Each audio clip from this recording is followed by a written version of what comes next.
Thanks for staying with us on the marketplace. Now, with artificial intelligence taking shape on the continent, many are wondering how that could impact on the job market and our economy. Well, here to share some insight is Philip Gamey, who is Chief Executive of Web and Software. Thanks for joining us, Philip. And so I want to just start with how can businesses and industries prepare for the adoption of AI whilst minimizing job losses? Yeah, first of all, the issue about the impact of AI on job losses is an aspect of AI, which is generative AI. With generative AI, creative work, critical thinking and everything is now augmented by AI in that we are able to produce synthetic data out of nothing. Once the data is trained and you prompt the systems with the kind of result you're expecting, the system automatically does this original creation for you that can be tweaked. So it's affecting almost everything that is like routine task about the work that everybody does in the knowledge-based economy. Basically, what companies must do now is to reassess their strategy. They must look at the potential that AI enables their companies and then prepare their people. Otherwise, especially for those jobs that has more routine tasks, you're going to have AI augment those aspects of the task, but it's going to impact strongly on jobs like data entry, customer service, those jobs that are less creative and do not require human ingenuity for problem solving, like social work, is going to be greatly impacted. And that's where the issue is. Companies must have like a strategy that looks at how to play in this new era of business where AI is on the fore.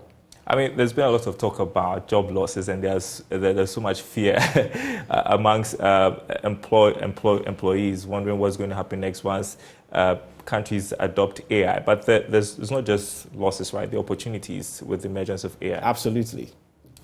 So what we always tell the companies is to look at the 3 Ps. You'd have to scope the potential.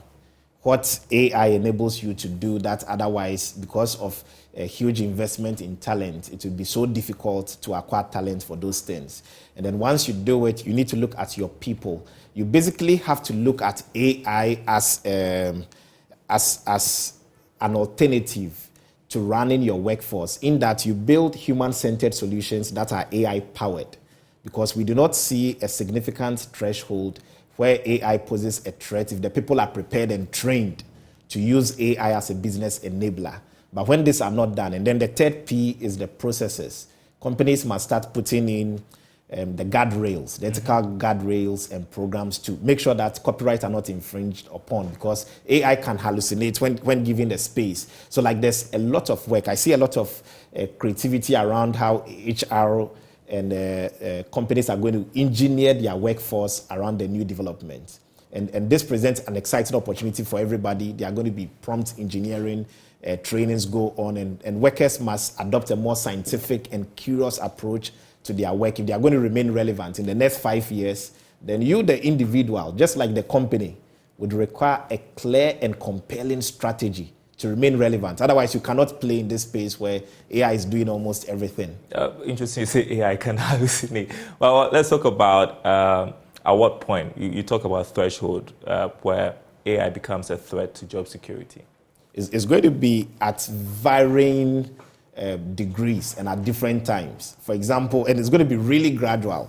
I do not think the impact should be overblown in the job market if we have a very prepared workforce.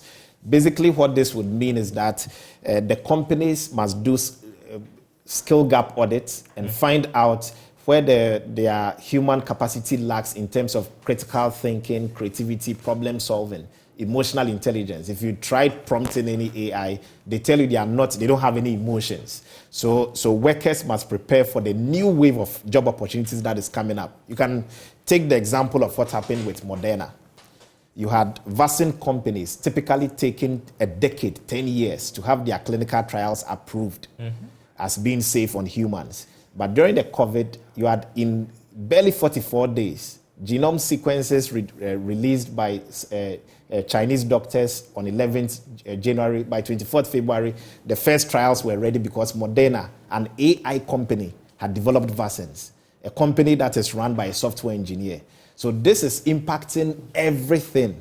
And we shouldn't see it as something that is a threat. It's going to make people more creative, more efficient, more productive. It frees up the human being to focus on what is important. So companies must prepare. The focus must be on change management.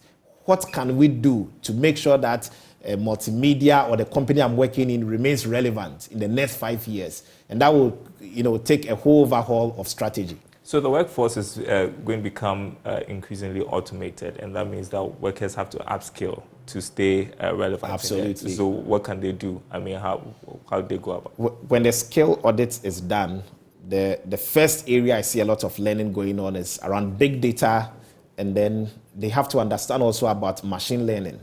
Okay, the generative AI has to do with machine learning, training the machines to think and do what otherwise would take humans a lot of work to do. So every worker, and especially if an HR manager wants to run an audit, you are looking at the 4 Ds. Mm-hmm. What is dirty, dull, difficult, and dangerous? That a worker, dirty, dull, difficult, dangerous. And dangerous. Maybe dangerous in the sense that if he makes the wrong decision and does not consider all the correlation and the prehistoric data, is going to impact the company. You need AI to do these things. If the strategy is done right, it's going to be a focus on augmenting tasks of workers with AI. You have to find out, how do I aid the worker to be at his best? AI basically equalizes. And for all the successful companies worldwide that has gleaned some benefits from AI, the investment has been in algorithms also, maybe 20-30%, but 70 to 80% of investment is in people. The people, training, the processes, making sure there are ethical guardrails and responsible use of AI. So the field is now very exciting for everybody in the knowledge-based economy. You have to train and upskill. Well, we are out of time, but the next time I speak to you, I want to know about the specific skills that people have to adopt during these times where we talk about artificial intelligence. We'll continue this conversation, certainly. Thank you so much. Thank you, Daryl. Philip Gamey, who is your chief executive, right, of web and software. I appreciate your time with us. Thanks for joining us in studio. And that's The Marketplace. Thanks for watching, everyone.